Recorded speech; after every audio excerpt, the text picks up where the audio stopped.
Salut à tous, alors aujourd'hui on va parler de BM encore une fois. Je vous ai fait une vidéo, alors je vais la mettre à midi et je vous ferai cette vidéo aussi à 14 h. On parle du iX3.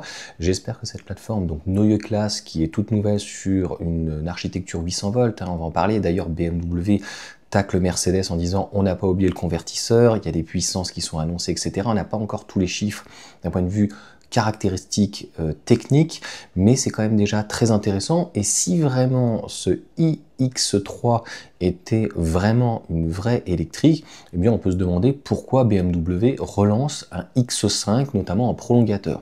Donc le prolongateur, ça sera peut-être mieux au final qu'un diesel ou autre, mais ça reste un véhicule donc thermique, avec une batterie, avec ses avantages et ses inconvénients, avec donc un argument a priori mouche de 960 km, alors que le iX3 va proposer lui 800 km. Donc en fait, je me demande à quoi ça sert, et de reprendre 350 km en une dizaine de minutes. Donc il faudra voir, hein. Ça sera peut-être pas forcément donc sur autoroute, mais je pense que ça sera donc très intéressant. C'est vrai que sur des routes allemandes, sur l'autobahn, qu'on roule peut-être à 200-250, je sais pas comment elle sera bridée, etc. machin.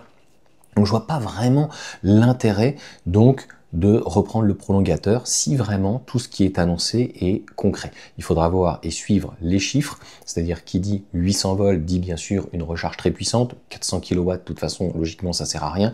BMW a investi dans Unity et pour le moment c'est 350 ça suffit largement, et 600 ce qu'ils veulent développer normalement même pour les voitures, c'est plutôt pour les camions, 600 ou 1000 kW. Je vois pas l'intérêt en fait pour une voiture. Déjà 250 kW avec 400 volts, si franchement la gestion de la batterie était bien gérée et non pas un pic mais un très beau palier à 200 kW, ça suffit largement. Je vous laisse faire les calculs. De recharger 50 kWh, ça prendrait donc 15 minutes, donc une vingtaine de minutes, ça suffirait largement. Bref, c'est pas ça. Donc le problème, ce qui est intéressant, c'est que finalement, eh bien, BMW va vraiment rentrer cette fois-ci par la grande porte. Il va y avoir aussi donc 800 volts obligatoirement, des puissances beaucoup plus intéressantes. La X3 de mémoire était faite, je crois, en Chine. La X1 était en Allemagne. Là, je crois pas qu'on ait de la fabrication, mais pas mal de nouveautés, 800 volts, V2G, V2L, V2H, et ils vont en collaboration, je pense, donc faire une borne qui peut donc délivrer 19,2 je crois kW. Enfin, ça me paraît, je vois pas l'intérêt. Honnêtement, tu fais déjà 5 à 7 kg.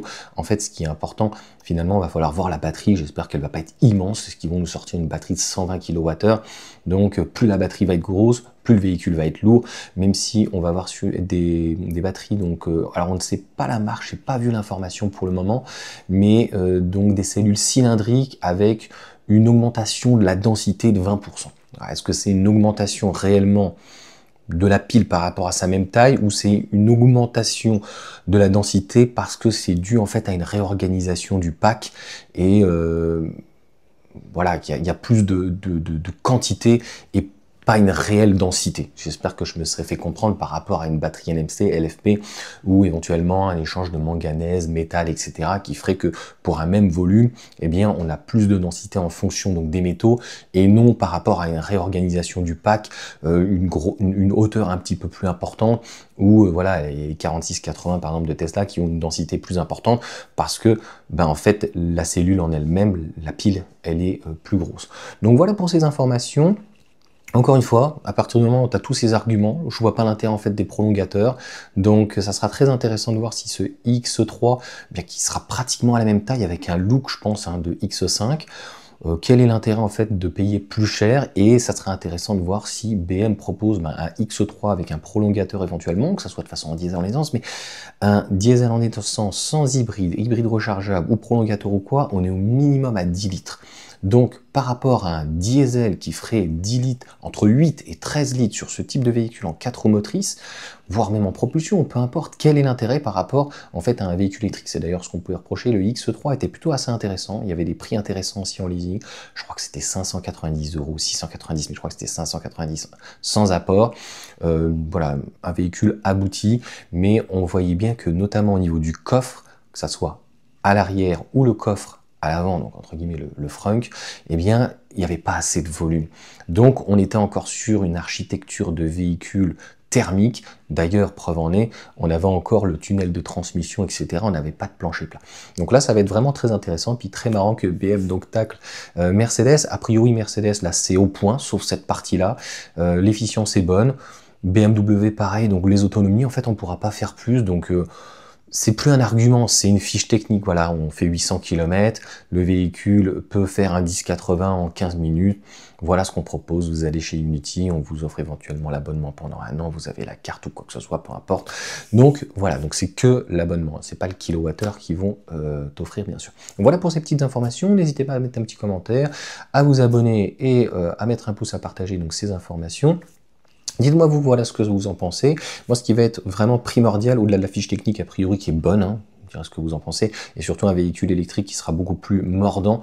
Moi, j'avais trouvé le iX1 et même le iX3, j'avais pas essayé le iX3, mais le iX1 en 4 roues motrices, pas encore tout à fait au point, c'est-à-dire que c'était très puissant, mais on sentait que la puissance, c'est pas qu'elle était mal répartie, mais sans que ça soit une savonnette, on sentait qu'ils avaient du mal encore à une bonne gestion du couple. Là, vraiment, ça va être les prix. Ça va être intéressant, je pense que ça va être sur les mêmes prix de ce que Mercedes va faire avec CLA et surtout plateforme MMA, puisqu'ils ont prévu 5 modèles dessus.